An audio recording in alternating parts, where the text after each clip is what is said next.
오전에 이제 살펴볼 말씀은 신약성경 사도행전 24장 24절부터 25장 12절입니다. 사도행전 24장 24절부터 25장 12절, 오랫동안 갇혀있는 바울의 이야기를 우리가 계속 보겠습니다. 세 번역 본문을 읽은 뒤에 그 내용을 같이 보겠습니다. 며칠 뒤에 벨릭스가 유대 여자인 자기 아내 드루실라와 함께 와서 바울을 불러내어 그리스도 예수를 믿는 믿음에 관하여 바울이 설명하는 것을 들었다. 바울이 정의와 절제와 장차 올 심판에 관해서 말할 때에 벨릭스는 두려워서 이제 그만하면 되었으니 가시오. 기회가 있으면 다시 당신을 부르겠소 하고 말하였다. 동시에 그는 바울에게서 돈을 받을까 하고 은근히 바랐다. 그래서 그는 바울을 자주 불러내어 이야기를 나누었다. 2해가 지난 뒤에 보르기오 베스도가 벨릭스의 후임으로 직책을 맡게 되었다. 그런데 벨릭스는 유대 사람의 환심을 사고자 하여 바울을 가두어둔 채로 내버려 두었다. 베스도가 부임한 지 사흘 뒤에 가이사랴에서 예루살렘으로 올라가니 대제사장들과 유대 사람의 지도자들이 그에게 바울을 고발하였다. 그들은 그에게 줄곧 졸랐다. 그들은 그에게 제발 바울을 예루살렘으로 불러올리라고 간청하였다. 그들은 길에 사람을 매복시켰다가 바울을 죽일 계획이었다. 그러나 베스도는 바울이 가이사랴에 무사하게 감금되어 있다는 말과 자기도 곧 그리로 가겠다는 말을 한 다음에, 그러니 만일 그 사람에게 무슨 잘못이 있거든 여러분 가운데서 유력한 사람들이 나와 함께 내려가서 그를 고발하시오 하고 말하였다. 베스도는 예루살렘에서 여드레인가 열흘인가를 지낸 뒤에 가이사랴로 내려가서 이튿날 재판석에 앉아서 바울을 데려오라고 명령하였다. 바울이 나타나자 예루살렘에서 내려온 유대 사람들이 그를 애워싸고 여러 가지 무거운 죄목을 걸어서 고발하였으나 증거를 대지 못하였다. 바울은 나는 유대 사람의 율법이나 성전이나 황제에 대하여 아무 죄도 지은 일이 없습니다 하고 말하여 자신을 변호하였다. 그러나 베스도는 유대 사람의 환심을 사고자 하여 바울에게 묻기를, 그대는 예루살렘으로 올라가서 이 사건에 대하여 내 앞에서 재판을 받고 싶지 않소 하였다. 바울이 대답하였다. 나는 지금 황제의 법정에 서 있습니다. 나는 여기서 재판을 받아야 합니다. 각하께서도 잘 아시는 대로 나는 유대 사람에게 조금도 잘못한 것이 없습니다. 만일 내가 나쁜 짓을 저질러서 사형을 받을 만한 무슨 일을 하였으면 죽는 것을 마다하지 않겠습니다. 그러나 나를 고발하는 이 사람들의 고발 내용에 아무런 근거가 없으면 어느 누구도 나를 그들에게 넘겨줄 수 없습니다. 나는 황제에게 상소합니다. 그때 베스도가 배심원들과 협의하고 그대가 황제에게 상소하였으니 황제에게로 갈 것이요 하고 말하였다. 자, 사랑하는 교회 여러분, 이제 바울이 예루살렘에서 이제 잡혀 구금된 상태에서 가이사랴로 이송된 다음에 가이사랴 그 총독의 이 관저에서 구금되어 있는 것을 우리가 이전에 보았습니다. 그때 총독은 벨릭스였는데요. 이제 벨릭스가 그 유대인들이 내려와서 테르툴루스라고 하는 더둘로라고 하는 이제 변호사를 대동하고 고발을 해서 소송을 진행할 때에 재판을 진행한 모습을 이전까지 살펴보았습니다. 펠릭스는 바울이 죄가 없다는 것을 충분히 알 수 있을 상황이었는데, 일단은 그 천부장 루키우스가 내려와서 소송을 제기하겠다고 했습니다. 그렇지만 이제 그 상태에서 바울에게 일정한 자유를 줌으로써 바울을 중범죄자 취급하지 않고 있었던 것을 이제 우리가 볼 수 있습니다. 상황이 이러하면 조금 있다 천부장 루시아가 내려오면 그 사람이 그 보고한 내용이 있을 거 아니에요. 그리고 예루살렘에서 사내들인 회의가 모여서 의회가 모여서 증거가 없었다는 것을 보고하고 그래서 재판을 종결할 수 있을 것처럼 우리가 기대할 수 있을 터인데 오늘 본문을 보면 상황이 그렇게 흘러간 것 같지는 않습니다. 일단 이제 24절부터 27절에 보면 재판이 미뤄진 상황에 대해서 얘기가 나오면서 총독 부부가 바울을 자주 청하여 불렀던 내용이 나옵니다. 그래서 그 내용을 먼저 살펴본 다음에 그러던 사이에 이제 총독의 임기가 끝납니다. 말하자면 펠릭스가 자기 임기 끝날 때까지 재판을 지연시켜두고 질질 끌다가 이제 그냥 놔두고 다음 총독에게 이제 떠넘겨 버리는 모양새가 되지요. 그럴 때 이제 그 다음 후임 총독으로 온 사람이 보르기오 베스토다 하고 이제 성경이 우리에게 들려줍니다. 그래서 이 보르기오 베스토가 부임해가지고 예루살렘에 올라가 인사를 하러 갔는데 그때 또 유대 지도자들이 맹렬히 바울의 이야기를 꺼냅니다. 그래서 이 보르기오 베스토가 부임하고 곧바로 이제 가이사랴에 내려간 다음에 재판정이 열려서 그 재판석에 앉아 재판을 여는 장면이 25장 1절부터 6절에 나옵니다. 물론 이제 그 뒤의 내용은 다 똑같습니다만은 그 재판 가운데 바울이 이제 총독의 제안을 거부하면서 황제에게 상소한다 하는 이야기로 이제 오늘 본문의 이야기가 끝나게 됩니다. 그래서 이제 내용을 나누어 가지고 차례대로 보겠습니다. 바울의 재판이 미뤄지게 되는 과정인데요. 24절에 보면 며칠 뒤에 펠릭스가 유대 여자인 자기 아내 드루실라와 함께 왔다 그랬습니다. 그래서 바울을 불렀죠. 아마 뭐 우리처럼 구치소하고는 다르게 총독 관저에 있는 뭐 감옥 같은 형태에 있었을 텐데요. 거기 있던 바울을 데려오라 명해가지고 총독 부부가 바울을 만나서 이제 궁금한 걸 물어보기도 하고 듣기도 합니다. 왜 그랬는가 하면 이것은 바울의 범죄 혐의에 대한 내용이 아니고요. 바울이 따른다고 그래서 전파한 그 도에 관한 내용, 예수 그리스도의 제자로서 이 믿음의 도에 대한 내용에 관심을 보였던 것으로 보입니다. 그런데 이제 22절을 보면 이 총독 펠릭스는 그 도와 관련된 일을 자세히 알고 있었다고 했어요. 물론 정치적으로 책임을 져야 되는 총독이기 때문에 이 유대 지역의 정치라는 입장에서 종교의 면모를 파악하고 있었을 수도 있습니다만은 이때 언급하는 것은 종교적인 가르침에 대해서도 상당히 알고 있었던 것으로 보입니다. 그러면 총독이 신앙이 있어서였나? 그런 것은 아닌 것으로 보이고 그 이유가 이제 24절에 이제 나오게 되지요. 벨릭스의 아내가 유대 여자인 드루실라였다라고 이제 기록을 했습니다. 드루실라라는 이름 자체는 유대식 이름이 아니에요. 이 드루실라는 누군가 하면 사도행전 12장에 나오는 헤롯 아그리파 1세의 막내딸입니다.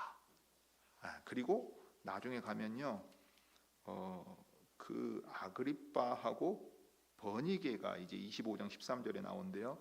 여기 아그리파와 버니게가 버니게가 언니가 됩니다. 그러니까 지금 혈연으로 이어져 있어요. 헤롯 대왕의 자식들 헤롯 아그리파 1세의 자식들이 되는 겁니다. 근데 막내딸이었어요. 이전에 이제 일종의 역사가라 할 만한 이가 요세푸스 같은 이가 유대 고대사를 기록한 것을 보면 이 이야기들을 언급하는 것들이 나오는데요. 드루실라가 처음에 12세 때에 이제 혼인을 하게 됩니다. 오늘날로 치면 12살에 시집을 가느냐 하지만 그 당시에는 왕가나 뭐 귀족 가문 같으면은 여러 가지 이유에서 일찍 혼인을 시키기도 합니다. 그래서 그 혼인이 또 뭐 사정이 있고 이렇게 돼가지고 사실상 지금 총독 벨릭스가 유대 여자와 혼인했다는 건 좀 특별한 사정이거든요. 로마 여자도 아니고 유대 여자와 혼인했다는 게 특별한 사정인데 이게 또 좀 뒷얘기 배경이 있습니다. 뭐냐면 총독이 와가지고 이 드루실라를 보게 됐는데 그 미모가 워낙 빼어나 가지고서 뭐 형제 자매들 사이에 질투를 살 정도로 예뻤다고 해요. 빼어나서 그 남의 아내로 있는 이 여인을 이제 자기 아내로 맞이하게 됩니다. 옛날 어디 유행가 가사에 나오는 내용하고 비슷하지요. 기타리스트가 뭐 그랬던 이야기가 있는데, 그래서 이제 이 총독과 혼인할 때의 나이가 16세였다. 이제 이렇게 이제 전해집니다. 그래서 이제 그러니까 총독이 유대 여인인 자기 아내 드루실라를 매우 아낄 것 아니에요. 그런데 이 유대 여자라고 여기에 특별히 기록한 이유가 있죠. 유대인들 사이에서 이 종교에 대하여 자기 아내 드루실라가 관심이 많았던 겁니다. 그리고 이제 거기에 대해서 아는 바가 있으니까 남편인 총독에게도 들려주었을 것이고, 그래서 남편도 그냥 로마가 파견한 총독의 일반적인 지식보다는 훨씬 잘 알고 있었던 것으로 보입니다. 그래서 이제 어떤 서방 사본 같은 경우는 여기에 이제 덧붙이기를 그 드루실라가 계속 청해 가지고서 바울을 이렇게 이제 만났다 하는 얘기가 나옵니다. 그래서 이제 뭘 듣냐면 그리스도 예수를 믿는 믿음에 관해서 바울이 설명하는 것을 들었습니다. 그러니까 그 도에 대한 관심에서 네가 따른다고 하는 그 길에 대해서 우리한테 좀 더 들려주거라. 특별히 내 아내가 그것을 듣고 싶어 한다 하고 말했지요. 그러자 딱 핵심만 요약을 했습니다. 그리스도 예수를 믿는 믿음에 대해서 말하고, 그 다음에 이제 25절에 가면 그 내용과 연결해서 정의와 절제와 장차올 심판에 대해서 바울이 말했다 했어요. 그러니까 앞의 내용과 이어지는데 구분해서 지금 기록한 것을 보면 여기 정의와 절제와 장차올 심판에 대해서는 그 하나님의 백성이 어떻게 의로워지는가 이런 것을 얘기했다기보다는 앞에 이 복음의 핵심 내용, 예수 그리스도를 믿어야 하고 회개해야 하고 죄사함을 받아 성령을 선물로 받는다는 핵심 내용을 말했을 가능성이 크고, 그러면 이 죄사함을 얻게 하는 회개의 세례를 받을 때 이 회개가 참돼야 한다고 25절에서 기록된 내용을 말했을 가능성이 더 높습니다. 여기 정의는요, 정의와 절제는 특히 이 절제를 말할 때는요, 성적인 그 윤리 도덕과 관련해서 사용할 때가 참 많았습니다. 그러니까 지금 총독이 유대 여자 드루실라, 남의 아내였던 여인의 아름다움에 반해서 강제로 거의 이혼하게 만들어서 아내로 데리고 온 일, 예전에 보면 세례자 요한이 그 일에 대하여 책망했던 것과 똑같이 바울도 지금 하고 있는 거예요. 그리스도를 믿는다 하면서 혼인 관계에 있어서 그렇게 절제하지 못하고 의롭지 못하다면 되겠습니까? 만약 이 도의 진정으로 관심을 가지고 믿음을 가지시겠다고 한다면 자신의 행위에 대해서 돌이켜야 할 것이고, 그 일에 대하여 돌이키지 않는다면 하나님께서 주 예수께서 다시 오셔서 장차올 심판 가운데 분명히 따져 물으실 겁니다 라고 말했다는 거예요. 단순히 복음의 내용만을 전하는 데 그치는 게 아니라 이 복음을 받아들이기 위하여 회개해야 될 것이 무엇인지 통렬히 지적하고 있죠. 여러분들 입장을 한번 생각해 보십시오. 바울은 범죄 혐의를 받아서 감옥에 있는 사람이에요. 지금 총독 부부가 앞에 있는데 감옥에 갇혀서 유죄 판결을 받으면 심지어 사형에 이를 수도 있는 사람이 그렇게 말하고 있는 겁니다. 일반적인 상황이라면 총독이 불같이 화를 내야 되겠죠. 너 지금 내 앞에서 뭐라고 지금 말하는 것이냐? 너 겁을 상실했구나 이랬을 거예요. 저거 당장에 저거 데려가라. 다시 가둬둬라. 뭐 로마 시민이니까 정식 재판을 받게 해야 되겠습니다만은 그런 반응을 보이지는 않습니다. 그렇게 본다면 드루실라뿐만 아니라 여기 총독 벨릭스도 복음의 내용에 대해서 귀를 기울이면서 진지하게 듣고 있었는가 생각할 수가 있죠. 그런데 벨릭스에게 두려움이 임합니다. 그러니까 그 말을 진지하게 들어요. 그런데 회개하지는 않습니다. 여기서 두려움을 가졌다 또는 자기가 행한 행동에 대해서 죄책감을 느낀다, 그 자체로는 참된 회개라고 볼 수 없습니다. 회개하기 위해서 따라오는 조건들이 될 수는 있겠습니다만은 벨릭스에게서 볼 때는 두려움을 가지고서 어떻게 합니까? 바울 당신을 통해서 내가 참되신 주 하나님의 말씀을 듣고 내가 죄인인 것을 깨달았습니다. 그러니 이제라도 제게 세례를 베풀어 주십시오 하고 반응을 보이진 않단 말이에요. 어떻게 했는가 하면 이제 그만하면 되었으니 가시오, 기회가 있으면 다시 당신을 부르겠소 했어요. 바울에 대한 호감과 복음을 들으려고 하는 마음은 있었지만 회개하지는 않습니다. 자, 이 지점까지는 분명히 차이가 나는 거예요. 이런 점에서 우리가 복음을 전할 때도 한번 생각할 부분들이 있습니다. 복음은 그 내용만 그냥 갖다 전달해주고 끝나는 게 아닙니다. 그 복음이 요구하는 회개가 있습니다.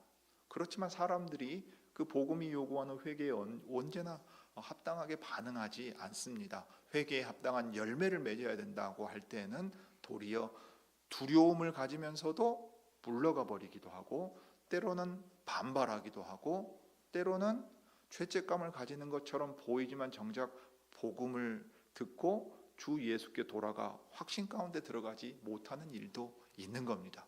그런 점에서 확실히 이 믿음은 하나님의 은혜로 주시는 선물입니다.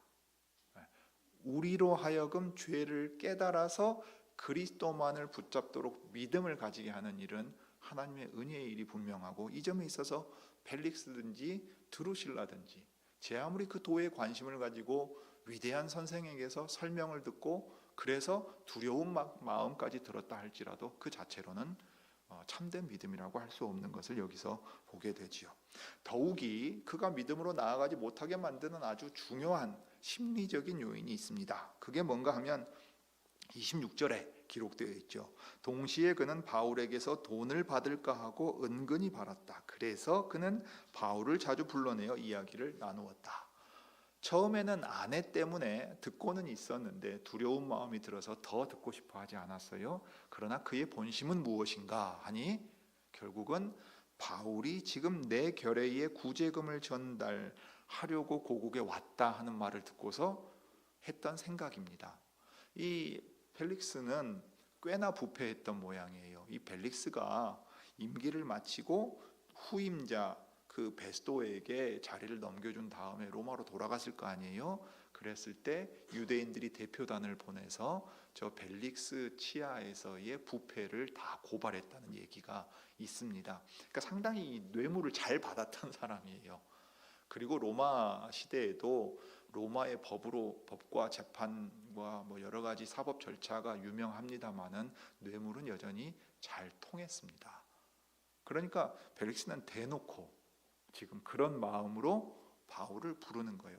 너 돈 좀 가지고 왔다면서, 그리고 그 돈 전달도 제대로 안 된 걸로 보이는데 너 그 돈 어쨌냐 하는 마음이 드는 겁니다. 그러면 자주 만나고 호감을 보이는 것처럼 하면 바울은 바울대로 돈을 자기에게 주려고 할 것이라고 생각한 거지요.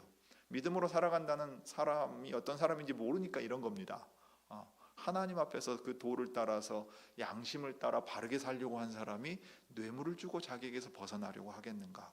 그런데 여기 총독의 삶은, 그러니까 우리가 세상 속에서 직장 생활을 하든 만나보면 그 물에서 그렇게 살면 우리도 그런 사람들인 것처럼 생각하고 행동하기를 요구하게 되는 거지요.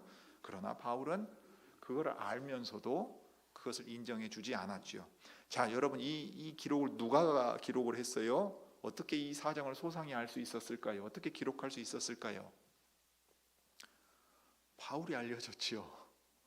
바울이 알려줬지요. 왜요? 갇혀 있지만 자유롭게 사람들을 만날 수 있었으니까요. 아마도 누가가 이 시기에 예루살렘에서 주님의 어머니도 만나고 많은 사람들을 만나면서 누가복음과 사도행전을 쓰기 위한 자료를 충분히 준비했을 가능성이 있습니다. 그리고 오늘 이 기록들, 바울이 갇혀 있는 상태에서 로마에 갈 때까지의 기록들은 누가가 바울에게 직접 듣는 겁니다. 바울이 이렇게 들려줬을 거예요. 그 총독 벨릭스 뇌물 좀 받아보려고 애를 쓰더라. 복음에는 정작 반응도 안 보이더니 정작 내가 구제금을 가지고 왔다고 하니까 그 돈 어떻게 좀 받아보려고 나 계속 불러대더라. 그 본심이 훤히 보이는데 참 복음을 믿는다는 것은 하나님의 은혜 주시지 않고서는 안 되는 일이라는 걸 다시금 확인한다. 이런 얘기도 했을 가능성이 있겠지요. 자, 게다가 이제 자기의 이익을 위해서 사는 겁니다. 어떻게든 돈 좀 받아볼까. 두려운 것에 대해서는 듣기 싫다. 그냥 그만해라. 그래버리고 그 다음에 이제 한 번 더 그런 모습을 보여주지요. 이 상태로 2해가 지납니다. 여러분, 앞에 재판한 내용을 보면 결과가 빨리 나올 것 같잖아요. 심지어 천부장이 내려와 가지고 재판 속게 해가지고 결론 내릴 것 같잖아요. 그냥 가만 내버려둬요. 왜요? 우리로 치면 돈 줄 때까지 버티는 것 같아요. 다른 하나는 아주 중요한 이제 동기와 의도가 27절에 기록되어 있습니다. 2해가 지난 뒤 보르기오 베스도가 벨릭스 후임으로 직책을 맡게 되었는데 벨릭스는 바울을 그대로 가둬둔 채로 떠났어요. 재판이 진행되다가 멈춰서요. 말하자면 재판장이 떠나버리고 다시 재판해야 되는 상황이 생기는 겁니다. 왜 그렇게 했느냐? 유대 사람의 환심을 사고자 했어요. 이게 이제 부패한 사람이 자기 뒷일을 생각을 하는 겁니다. 걱정할 만한 상황이었던 거죠. 실제로 걱정하는 대로 일이 벌어졌어요. 뇌물도 받고 부패한 채로 다스리고 유대인들의 불만을 워낙 많이 사놓으니까 떠날 때 어떻게 해야 됐겠어요? 바울에게서 돈 좀 받아볼 수 있으면 좋은 거고, 그 다음에 바울은 바울대로 그대로 둬가지고 유대인들이 이 일로 또 난리를 피우지 않게끔 원만하게 이 임기 마지막 때에 최대한 선의를 베푼 것처럼 그 제스처를 취하려고 바울을 그대로 가둬둬 버립니다. 그러니까 2년을 여기서 갇혀 있을 거라고는 사실 그 누구도 생각하지 못하고 있었을 겁니다.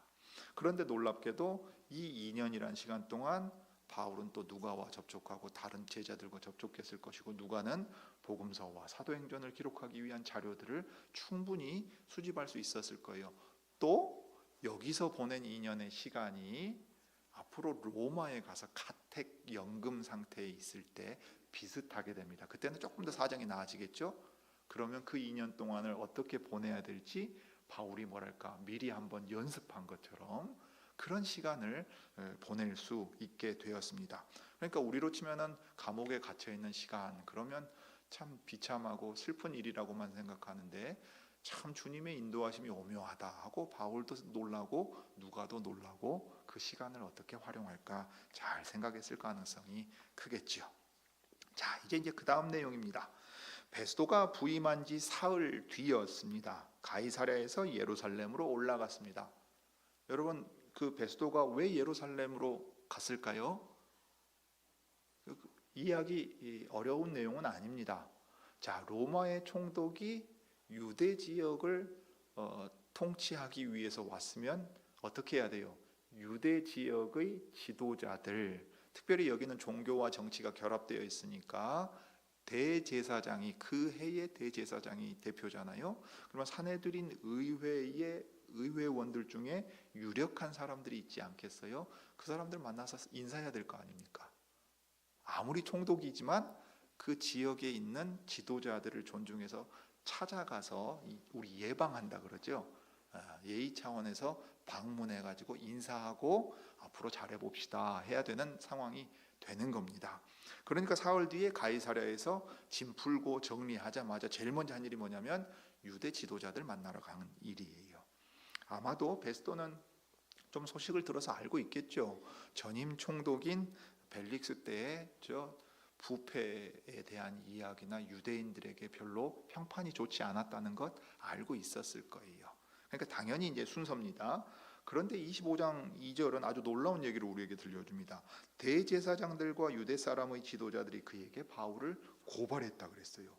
계속 졸랐다고 했습니다. 3절에 보면 제발 바울을 예루살렘으로 불러올리라고 간청했다고 지금 기록했어요.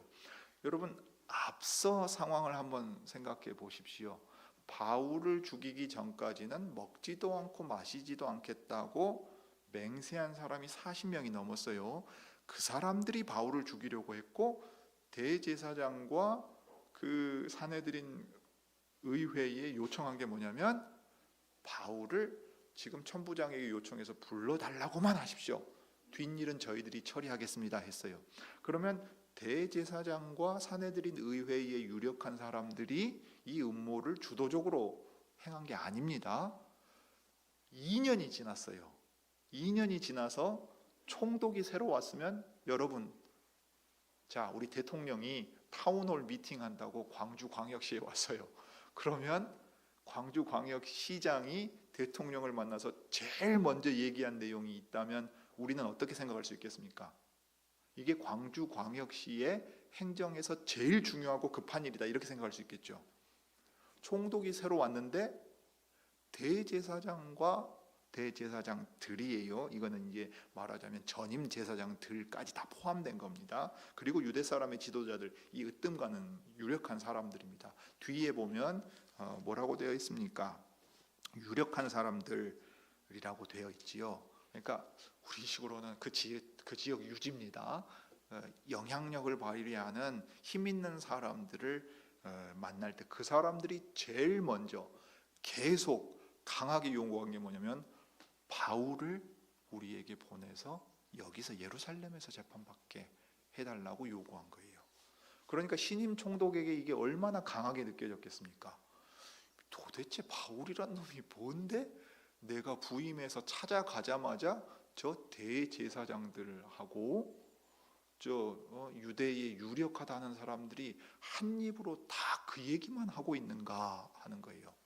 그러니까 우리가 지금 보면은 상황이 꽤 바뀌어 있습니다. 대제사장들과 유대의 유력한 지도자들이 지금 바울을 반드시 없애야 된다고 2년이 지난 시점에도 여전히 그것이 제일 시급하고 중요한 문제라고 생각하고 있었다는 거예요. 그리고 그 음모를 심지어 이전에는 그냥 눈 감아 주십시오 하던 때를 넘어서 자신들이 이 음모를 적극적으로 추진하려고 계획하고 있던 겁니다. 그러니까 바울의 목숨과 그 다음에 예루살렘에서 이 예수님을 따르는 제자들이 얼마나 어려운 상황 가운데 있었겠는가를 떠올려 볼 수 있습니다. 자, 그러자 이제 베스도의 입장에서는 지금 그들의 요구를 즉각 들어줘야 될 이유가 없습니다. 그리고 사정 파악도 해야 돼요. 분명히 이제 같이 따라간 참모나 이 사람들이 있겠죠. 물어봤을 거예요. 도대체 바울이란 놈이 누구냐? 누군데 도대체 유대에서 저 난리를 피우는 거냐? 이러이러 해가지고 전임 펠릭스 총독 때에 저 재판이 열렸다가 지금 가둬두고 있습니다. 그래? 그래, 알았다. 그러면은 그 뭐 로마 시민이라고? 그러면은 뭐 마음대로 할 수 없겠구만. 그러면은 저 정식으로 재판을 열어 가지고서 진행을 해야 되겠네. 그러면은 지금 대제사장들과 유대 유력한 사람들, 쟤네들 고발하고 고소하려고 치면 나 따라와서 가이사랴에서 재판 열 테니까 그 고소하라고 해야 되겠다 생각한 겁니다. 그래서 4절에 바울이 가이사랴에 무사히 감금되어 있다는 말과 바울 감금된 상태로 잘 지키고 있으니까 제발 좀 호들갑 좀 떨지 말고 좀 가만히 있어 보십시오. 그 다음에 이제 제가 예루살렘에 여러분들을 예방하기 위하여 왔으니까 내려가서 제 업무를 공식으로 시작해야 됩니다. 그러면 당장 제일 먼저 여러분들이 그 급하다고 했으니까, 중요하다고 했으니까 그 일 처리해 드리겠습니다. 대신 그 사람 로마 시민이니까 절차대로 해야 합니다. 고발할 사람들은 내려오십시오. 특히 대제사장들과 유대의 유력한 사람들, 지도자들이 이 일을 했으니까 나와 같이 가십시다. 가서 고발하면 내가 정식으로 재판을 열어가지고서 다루겠습니다 하고서는 6절에 예루살렘에서 열흘인가 지낸 뒤에 가이사랴로 내려가서 그 다음날 바로 재판을 열게 됩니다. 이튿날 재판석에 앉아서 바울을 데려오라고 명령했죠. 바울 소환해가지고 이제 재판정에 등장하니까 정식으로 재판 절차를 밟는 내용이 7절, 8절에 지금 기록되어 있습니다. 그때 이제 총독은 말하자면 재판장의 역할을 하는 거고, 사실 총독이 지금 부임한 지 얼마 되지도 않았어요. 그죠? 며칠 되죠. 한 달도 안 된 상황입니다. 오자마자 재판을 하려면 사실 자기는 무슨 서류 다 뒤져봐야 될 거고 따져봐도 쉽지 않은 상황이고, 실제로 이제 배심원 역할을 할 수 있는 자문관이 이제 옆에 붙어 있습니다. 그 사람들은 전임 총독 때부터 근무했던 사람들일 가능성이 있을 거고 사정을 알고 자료들을 준비해서 재판에 임할 수 있게 했을 거예요. 그래서 마치 이제 배석 판사 같은 역할을 하든 또는 배심원 역할을 하든 그 사람들에게 자문을 구하고 이제 이 재판을 진행하는 상황이 되었을 겁니다. 그때 유대 사람들이 이제 이렇게 고발하며 고소합니다. 여러 가지 무거운 죄목을 걸어서 고발했다 이렇게 했어요. 유대 사람들이 건 죄목에 대해서는 구체적으로 언급을 안 했습니다만은 첫째, 많은 죄목을 걸었어요. 죄목이 여러 가지예요. 아마도 제기할 수 있는 혐의는 다 제기한 것으로 보여요. 그 다음에 무거운 죄목을 걸었다고 했습니다. 그러니까 중범죄예요. 근데 이때 이 무거운 범죄라는 뉘앙스는 로마 법정에서 무거운 죄로 다루어져야 될 내용이니까 그 뒤에 바울이 언급한 대로 황제에 대하여 지은 죄, 특별히 반역죄를 주장했을 가능성이 대단히 높습니다. 앞의 내용에도 그게 언급되지요. 아시아도의 여러 지역에서 모든 지역을 다니면서 소란을 일으켰다. 소요와 폭동을 야기시켜서 예루살렘에도 그렇게 하려고 했던 거예요. 그러면 이것은 이 반역을 지금 보여주는 얘기입니다. 사실 예수님을 죽일 때도 그런 방식으로 했거든요. 비슷한 방식으로 이제 하려고 했던 걸로 보여요. 그런데 문제는 뭐냐면 죄목이 아주 많은 죄목이고 거기에 중범죄의 죄목을 주장을 했는데도 정작 증거를 제시하지를 못한 겁니다. 그러니까 재판장인 총독의 입장에서는 그 유죄를 입증할 만한 증거가 없기 때문에 유대 사람들의 이 고소와 고발이 힘을 잃는 상황이 되었어요. 그때 이제 바울이 로마 시민으로서 정당하게 자기를 변호할 기회를 이제 받게 됩니다. 그래서 8절에 바울은 나는 유대 사람의 율법이나 성전이나 황제에 대하여 아무 죄도 지은 일이 없습니다 하고 말해서 자신을 변호합니다.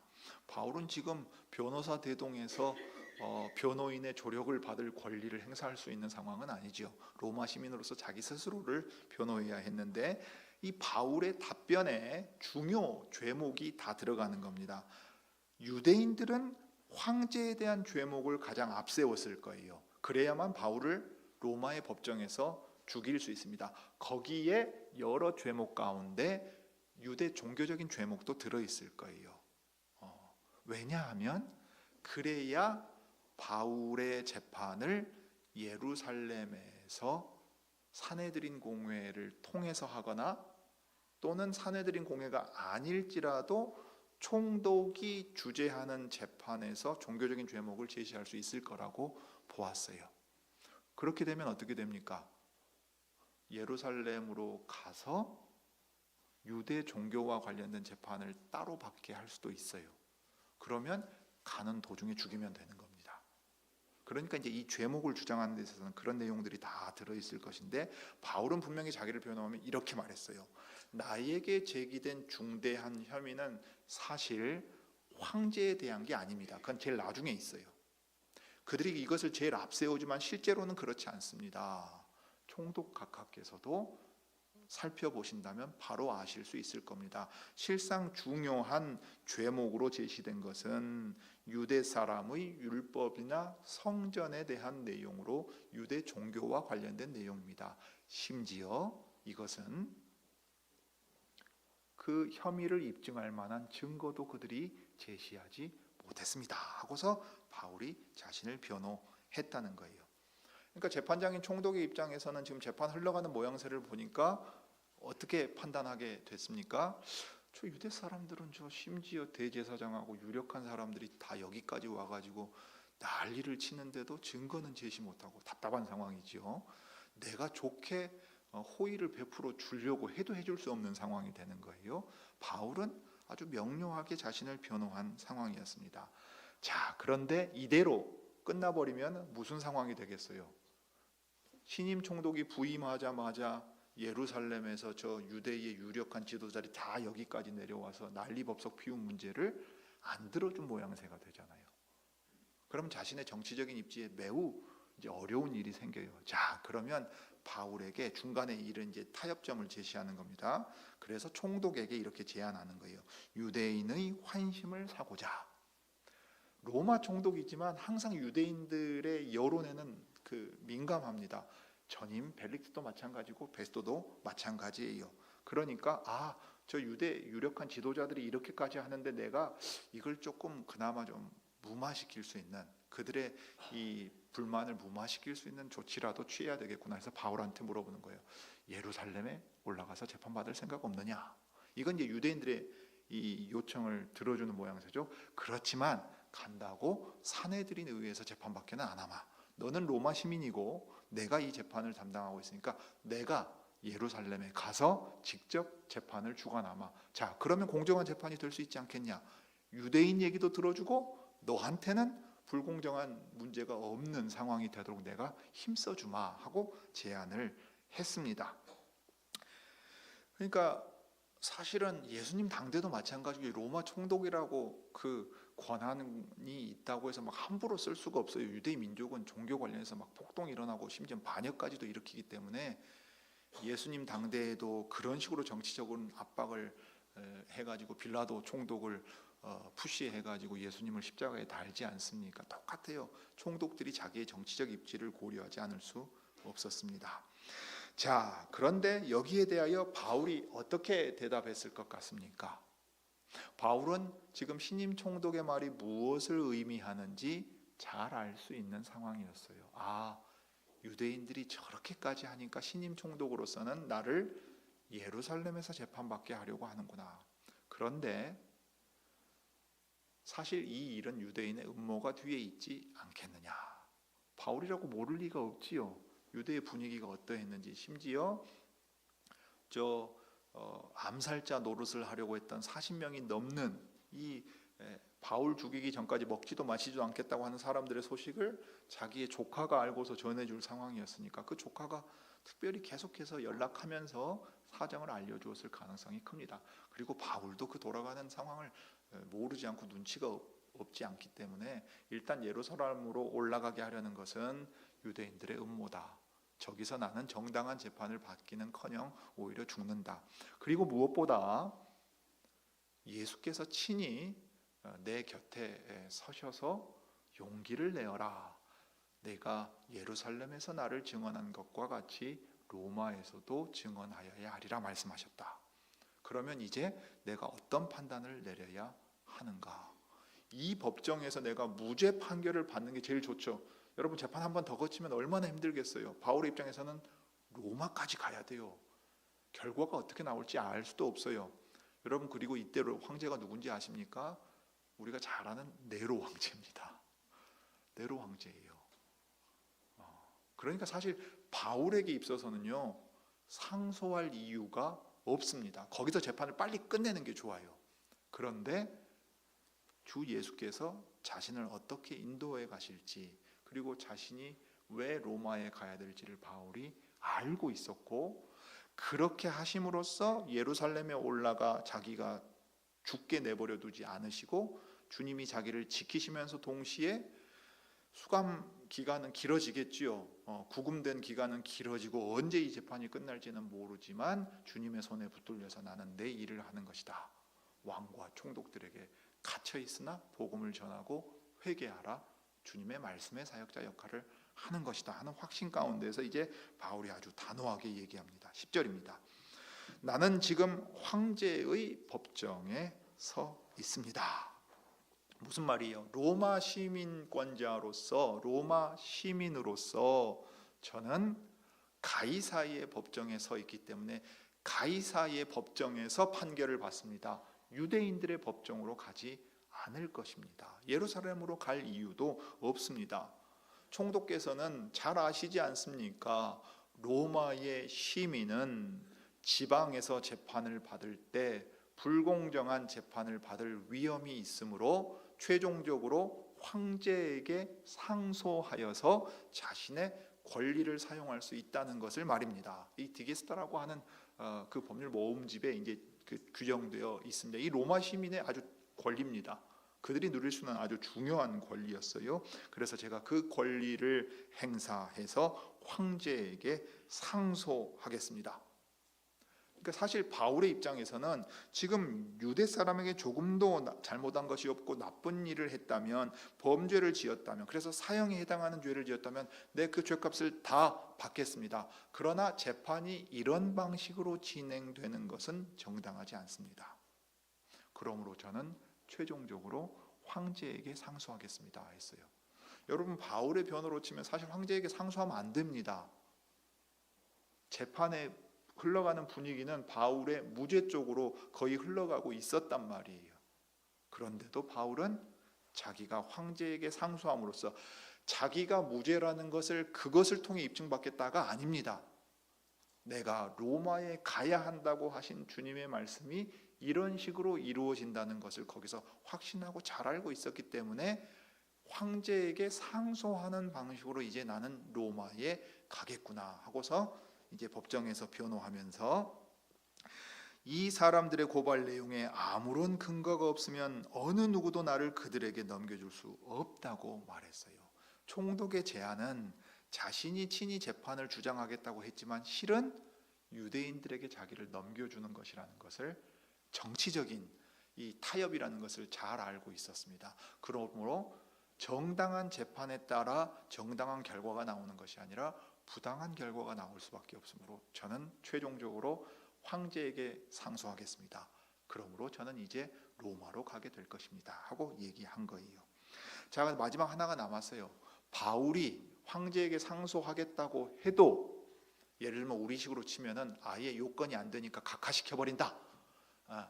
야, 너 황제에게 상소하는 거 그거 되지도 않는 일이니까 예루살렘 가서 재판받거라, 그래 버릴 수도 있잖아요. 그런데 로마 시민권자가 정당하게 자기의 권리를 행사해서 법정에서 정식으로 상소를 했을 때의 12절에 베스토가 그것을 독단으로 처리할 수가 없습니다. 그래서 배심원들과 협의했다. 자기 자문관들과 협의해가지고 정식으로 황제에게 상소한 걸 접수해가지고 이제 말하자면 상소장 같은 것을 작성하고 로마로 전달하고, 그 다음에 로마로 갈 때까지 어떻게 하겠습니까? 호위병을 붙여서 법적 절차가 진행될 수 있게끔 자기의 책임을 다하게 됩니다. 그러면 놀랍게도 감옥에 갇혔는데요, 로마 군대가 바울을 지켜주는 상태에서 그는 예루살렘에서 가이사랴로, 가이사랴에서 로마로 가게 되는 겁니다. 그런 방식으로 바울은 주님이 하신 말씀을 따라가고 자기가 해야 될 일을 최선을 다해서 하는 모습을 우리가 오늘 바울에게서 보고 있습니다. 자, 누가가 이것을 왜 이렇게 길게 기록하고 있을까? 우리가 로마서 1장을 보면 좀 생각해 볼 수 있는 일이 있습니다. 로마서 1장 16절에 로마 교회에 바울이 편지를 보내면서 이런 말을 해요. 16절입니다. 나는 복음을 부끄러워하지 아니하노니 이 복음은 모든 믿는 자들에게 구원을 주시는 하나님의 능력이 됨이라 라고 말해요. 로마 사람들은 복음을 부끄럽게 생각합니다. 그리스 철학의 영향을 받고 그리스 로마의 풍속에도 맞지 않고 지혜롭지 않은 종교적인 가르침이라고 생각합니다. 그렇지만 바울은 부끄러워하지 않는다. 부정을 부정함으로써 가장 강한 긍정을 말해요. 나는 복음만을 자랑합니다. 로마에 계시는 신자 여러분, 복음을 부끄러워하지 마십시오 라고 말하는 거예요.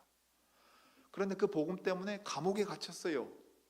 재판을 받아요. 그럼 사람들이 뭐라고 말하겠습니까? 야, 네가 믿는 하나님은 저 감옥에 갇힌 사람 빼내지도 못하는 하나님이냐? 그리고 무슨 죄를 지었길래 감옥에서 저렇게 재판을 받으면서 이렇게 오래도록 있느냐? 갇혀있다는 사실 자체를 부끄러워하고 갇혀있는 사람을 부끄러워하고 그 사람이 전한 복음도 부끄러워할 수 있는 거예요. 그래서 바울이 빌립보 교회에 보낸 편지가 감옥에 갇혀있을 때, 특히 로마의 구금 상태에서 보냈을 가능성이 큰데요, 이렇게 썼습니다. 내게 일어난 일이 도리어 복음을 전파하는 데 도움을 준 사실을 여러분이 알아주시기를 바랍니다. 자기가 갇힌 바 되었다는 소식이 바깥에 다 알려졌다 그랬어요. 어떤 사람들은 영향을 받아요. 위축돼요. 부끄러워하려고 해요. 바울은 그러지 말라고 말합니다. 누가가 이렇게 길게 기록한 것은 바울의 무죄를 이것을 통해 변호하고 재판 과정을 통해 주님이 어떻게 바울을 인도하시면서 주님의 뜻을 이루어가는가를 변호하는 바울의 변호이기도 하고 누가의 변호이기도 하고 당시의 이 이야기를 듣고 소식을 듣는 사람들에게 알려주고자 하는 이야기이기도 하는 것입니다. 자, 그런 사실을 우리가 기억하면서 이제 사도행전의 내용을 계속 따라갈 수 있기를 바랍니다. 기도하겠습니다.